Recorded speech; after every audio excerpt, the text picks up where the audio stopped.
আল্লাহ তাআলা রব্বুল আলামিন বলেন ইকরা বিসমি রাব্বিকাল্লাযী খলাক খলাকাল ইনসানা মিন আলাক ইকরা ওয়া রাব্বুকাল আকরাম আল্লাযী আল্লামা বিল কলাম আল্লামাল ইনসানা মা লাম ইয়ালাম।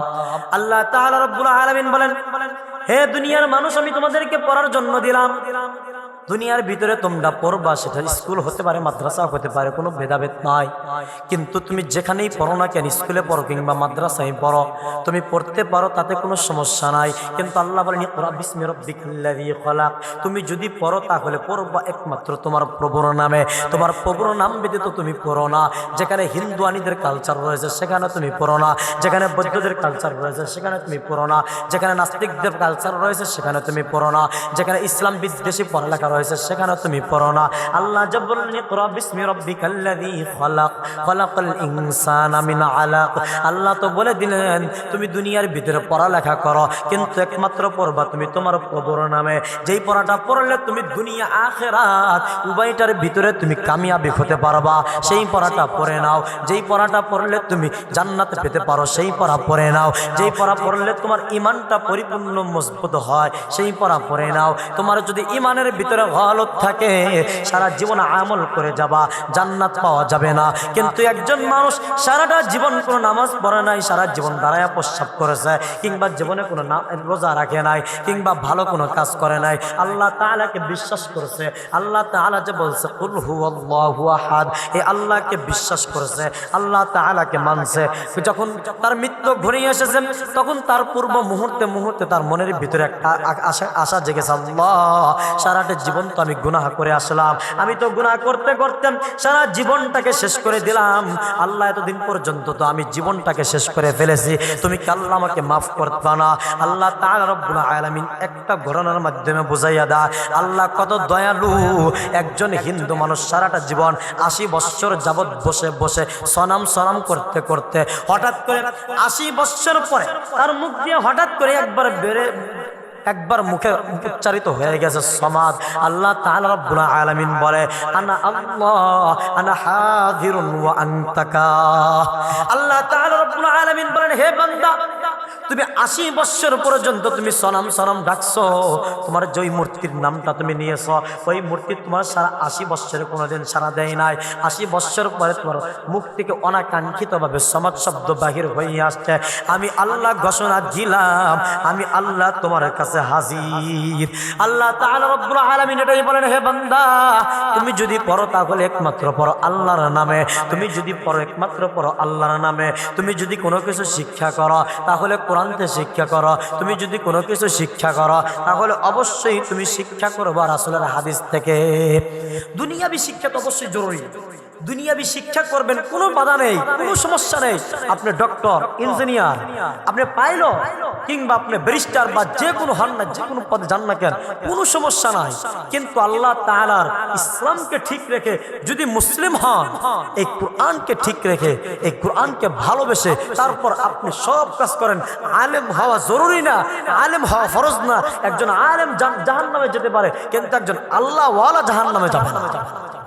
একজন আল্লাহওয়ালা হইতে বেশি সূরা মুখস্থ লাগে না, মাত্র 4টে সূরা, একটা সূরা ফাতিহা, মোট 5টা সূরা যদি কারো মুখস্থ থাকে আল্লাহওয়ালা হবে। অতএব যারা পড়ালেখা করি নাই, জীবনে পড়ালেখা করে নাই, মুরব্বী বয়স চলে আসছে, রাসূল করিম সাল্লাল্লাহু আলাইহি ওয়াসাল্লামের কাছে এক সাহাবী আসছে, ইয়া রাসূলুল্লাহ, ইয়া হাবিবাল্লাহ, আমরা জান্নাতে যাব কিভাবে আমাদের একটু বলে দেন। রাসূল দুষ্টামি করে বললেন, মুরব্বীরা কখনো জান্নাতে যাবে না। এই কথা বলার সাথে সাথে সাহাবায়ে কিরাম এত পরিমাণ ক্রন্দন শুরু করছে। রাসূল একবার হাসিটা বলে, আরে বোকা, মুরব্বী মানুষ তো কখনো জান্নাতে যাবে না, জান্নাতে তারা যাবে যাদের বয়স 30 থেকে 33 বছর। আল্লাহু আকবার। 30 থেকে 33 বছর বয়স যারা হবে তারা জান্নাতে যাবে। আর এটাই যদি হয়, মুরব্বীদের কোনো চিন্তা, টেনশন নাই, আপনারাও জান্নাতে যাবেন যুবক হইয়া। এখন তো যুবক হওয়ার জন্য অনেক চেষ্টা, অনেক পারাপারি, অনেক পিরাপিরি, অনেকেই সবাই এরকম। এখন দুনিয়ার ভিতরে সবাই এমন যে আমি যদি একটু যুবক হইতে পারতাম, আমার চুলটা একটু পেকে গেছে, এই চুলটা কালি করে নিয়ে আসে, আমাকে যেন বৃদ্ধ বৃদ্ধ না দেখা যায়, এইটাই এখন করতেছে। আর এটা করার থেকে তুমি যদি দ্বীনি শিক্ষা করতা, তাহলে তোমার মাথার ভিতরে এটা চলে আসতো যে আমি যদি কালি করি, এই কালি করা চুল দ্বারা আমার গোসল হবে না, এই কালি করা চুল দ্বারা, এই কালি করা দাড়ি দ্বারা আমার ওযু হবে না, আমার নামাজ হবে না। এটা যদি তুমি চিন্তা করতা, তাহলে ইসলামের পথেই থেকে যেত। এই দ্বীনি শিক্ষা নাই, এই দ্বীনি শিক্ষা না থাকার কারণে আজ উলামায়ে কেরাম দ্বীনি শিক্ষা থাকার পরেও আমল নাই বিধায় তারা মার খায়। এর একটা ছোট্ট একটা উদাহরণ বলি। একটা বানর তো তার মালিকের কাছে বসে থাকে, সারা দিন মালিকের কাছে খাবার খায়, 3 বেলা খাবার দেয় বানর। তো 3 বেলা বানরের খাবার দেওয়ার পর মালিককে প্রতিদিন 3 বেলা খাবার দেওয়ার পর পাশা ভিতরে একটা করে পিঠা দেয়, একটা করে মার দেয়, 2টা করে মার দেয়, যায় জায়গা মতো বসে থাকে, যা জায়গা মতো বসে থাকে। তো এরকম ভাবে যখন পিটাপিটি করে, হঠাৎ করে একজন আসছে, যেমন আমাদের পাশে একজন আমাদের সভাপতি সাহেব বসা আছে, তো সভাপতি সাহেব একজন এসে বললো যে ভাই আপনি যে বানরটা পালতেছেন, তো প্রত্যেক খাবারের পরে কেন বানর কি পিটান? দেখতে চান পিটাই কেন? হ্যাঁ দেখতে চাই। দেখেন কিভাবে দেখবো? যেমন আগের দিন খাবার দিয়ে বানরকে পিটা দিয়েছে, মানে মার দেওয়ার পর বানর জায়গা মতো যা বসে আছে, পরের দিন সকালে উঠে ওই বানরকে খাবার দেওয়ার পরে ওই বানরকে আর মারে না। বানর চিন্তা করলো আজকে আমার মালিক ভালো হয়ে গেল, আমার মারলো না। তো বানর ধীরে ধীরে যায় জায়গা মতো বসে আছে। পরে যখন দুপুরে আবার খাবার দিয়েছে, খাবার দেওয়ার মার দেয় নাই, তখন বানর চিন্তা করছে আমার মালিক না মারবেন। তো ওইখান থেকে বাহির হয়ে আশেপাশে ঘোরা শুরু করছে, একটু একটু দূরে দূরে ঘুরে। রাতে যখন খাবার দেওয়ার পর যখন মারটার দেয় নাই, বানর চিন্তা করছে আমার মালিক আর কিছু বলতো না, তো আমি আমার মতো চলি। তখন মালিকের আশেপাশে ঘোরা শুরু করে দিচ্ছে। তো ঘুরতেছে। পরের দিন আবারও যখন সকালে খাবার টাবার দিয়ে মার দেয় নাই, মার না দেওয়ার কারণে ওই বানরটা চতুর্দিকে মালিকের চতুর্দিকে ঘুরে ঘুরে দেখতেছে। আর ওই বেড়া বলতেছে যে দেখেন এই বানর তো আপনার সাথে সাথে থাকে, তো আপনার মারার কি প্রয়োজন ছিল? আপনি আরেকটু ওয়েট করেন, দেখতে পারবেন বানর কি করে। এটা জ্ঞানী মানুষরাই বোঝে যে একটু পরে বানর কি করবে, এটা মাথার ভিতরে ধারণা চলে আসছে। তো দুপুরে যখন খাবার দিয়েছে, খাবার দেওয়া মাঠটার দেয় নাই, ওই বানর গিয়া ওই মালিকের কোলে বসা আছে। তো দেখতেছে যে না এখনো তো মালিকে কিছু কয় না, কোলে বসলেও কিছু কয় না, তার মানে মালিক আর কিছু বলতো না। রাত্রিবেলা যখন খাবার দিয়া মাঠটার দেয় নাই, ওই বানর কাঁধে উঠে মুইতে দিছে, প্রস্রাব করে দিছে। এখন মালিকে বললো দেখছেন তো বানর কি করছে? বানর কি করে? সকাল থেকে পরের দিন সকালে যখন খাবার খাওয়ার পরে আবার 2টা লাগা যা জায়গা মতো বসে থাকে। বাংলাদেশের ওলামায়ে কেরাম হয়েছে এই পরিমাণ, এত পরিমাণ নিকৃষ্ট হয়ে গেছে, তারা এমন ভাবে চিন্তা করতেছে একজন আরেকজন থেকে কিভাবে বিচ্ছিন্ন হতে পারে। এই বিচ্ছিন্ন হওয়ার পর একদিন এমন পিঠা খাবে আর একজন আরেকজন পালাতে বাধ্য হবে। এর কারণ হচ্ছে ওলামায়ে কেরাম। বাংলাদেশ এই যে যেভাবে চলে আসতেছে, দ্বীনি শিক্ষা না থাকার কারণে, ইসলামিক জ্ঞান না থাকার কারণে, বা ইসলামিক জ্ঞান আছে কিন্তু আমলে পরিণত করে নাই। এইটা যদি হয়, বাংলাদেশের যেভাবে চাঁদাবাজ টেন্ডারবাজি যেইভাবে চলে আসতেছে, এই ওলামায়ে কেরাম দেখতেছে কিছু বলতেছে না, তারা মনে করতেছে আমরা আমাদের মতো চলে যাই, আমরা আমাদের মতো থাকি। তারা ওলামায়ে কেরাম এমন একটা পর্যায়ে আসবে যেই সময় বামপন্থীরা ওলামায়ে কেরামের মাথার উপর বসে প্রস্রাব করবে। ওলামায়ে কেরাম মাথার উপর বসে প্রস্রাব করবে। এর কারণ হচ্ছে ওলামায়ে কেরাম নিজেরাই সুযোগ করে দিতেছো, নিজেরাই নিজেদের ভিতরে ফাটল সৃষ্টি করে নিজেরা মানুষকে সুযোগ করে দিতেছো। তো তোমাদের উপর বসে প্রস্রাব করবে না আম মানুষের উপর বসে প্রস্রাব করবে? আম মানুষ এই ওলামায়ে কেরামকে যেভাবে সম্মান করত, এই ওলামায়ে কেরামের কারণে আম মানুষ ওলামায়ে কেরামকে দেখলে থুতু বালাবে আর মাথার ভিতরে তো প্রস্রাব করবে, এটা সুনিশ্চিত। এই জন্য আল্লাহ তাআলা রাব্বুল আলামিন বলেন ওয়ালা তাহিনু ওয়ালা তাহজানু ওয়া আনতুমুল আ'লাউনা ইন কুনতুম মুমিনিন। হে মুমিন বান্দাগণ, তোমরা আল্লাহ তাআলার জন্য ইবাদত করো, আল্লাহ তাআলার জন্য জিহাদের ময়দানে বেরিয়ে যাও। আল্লাহ তাআলা রাব্বুল আলামিন বলেন হে দুনিয়ার মুমিন বান্দাগণ, তোমাদেরকে আমি এমন একটা পর্যায়ে বিজয় দান করব, যেভাবে বিজয় দান করেছি উহুদের ময়দানে, যেভাবে বিজয় দান করেছি আমি বদরের ময়দানে, যেভাবে বিজয় দান করেছি মূসা আলাইহিস সালাতু ওয়াস সালামকে ফেরাউনের কাছ থেকে, যেভাবে বিজয় দান করেছি ইব্রাহিম আলাইহিস সালামকে নমরুদের কাছ থেকে, আল্লাহ তাআলা রাব্বুল আলামিন আমাদের জনাবে সাইয়্যিদনা মুহাম্মদুর রাসূলুল্লাহকে বিজয় দান করেছেন আবু জাহেল উতবা সাহেবের কাছ থেকে। ঠিক তেমনি বিজয় দান করবে, সেটা কিভাবে? ওয়ালা তাহিনু ওয়ালা তাহজানু ওয়া আনতুম আনতুমুল আলাউনা ইন কুনতুম মুমিনিন। হে দুনিয়ার বান্দাগণ, তোমাদের কোনো টেনশন নাই, তোমাদের কোনো পরিমাণ পরোয়া নাই, শুধু একটা কাজ করো, সেটা হলো দুনিয়ার ভিতরে তোমাদের ঈমানটাকে এমন ভাবে সাজাও, ঈমানটাকে পরিপূর্ণতার সাথে রাখো, এমন করে সাজাও যেরকম ভাবে একটা মানুষ স্বাভাবিকভাবে ঘরের ভিতরে সাজানোর পর, সাজসজ্জা করার পর, বিভিন্ন রকমের আকৃষ্ট করার পরে যত সুন্দর দেখা যায়, ওই স্বাভাবিকভাবে ওইরকম ভাবে তুমি তোমার জীবনটাকে সাজায় নাও, ঈমানের উপর সাজায় নাও, তাহলে দেখতে পারবা ইসলাম এবং ইসলামের বিজয় ও চিরে উড়ে উড়ে আসবে ইনশাআল্লাহ। আল্লাহ তাআলা বিজয় সম্বন্ধে বলে, ইযা জাআ নাসরুল্লাহি ওয়াল ফাত, আল্লাহ তাআলা তো বিজয় দিবে। ইন্না ফাতাহনা লাকা ফাতহাম মুবিনা, আল্লাহ তাআলা বিজয় সম্বন্ধে অনেক আয়াত বলছে, তার মানে বিজয় আমাদের আসবে, বিজয় আসবে সুনিশ্চিত। শুধুমাত্র ঈমানটাকে সাজাইতে হবে। ঈমানটাকে যদি সাজাইতে পারি, আল্লাহ তাআলার জন্য যদি ঈমানটাকে সাজাইতে পারি, অবশ্যই বিজয় আল্লাহ তাআলা আমাদেরকে দিবে। কিন্তু বিজয় আসবে কিভাবে?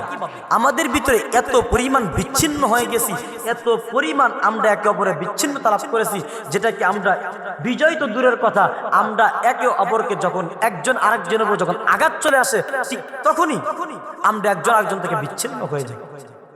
ছোট্ট আর একটা ঘটনা বলে আমি আমার আলোচনা শেষ করে দিব। যেমন আখ, অনেকেই বিভিন্ন জায়গা থেকে আখ কিংবা গ্যান্ডারি বা কিংবা কুশা বা এই জাতীয় জিনিস দিয়েছেন। তো এক আখের ক্ষেতের ভিতরে 3 জন লোক ঢুকছে আখ চুরি করার জন্য। তো চুরি করার জন্য যখন ঢুকছে, ঢোকার পর ওই মালিক হঠাৎ করে দেখে ফেলছে 3 জন লোক আমার চুরি করার জন্য গেছে।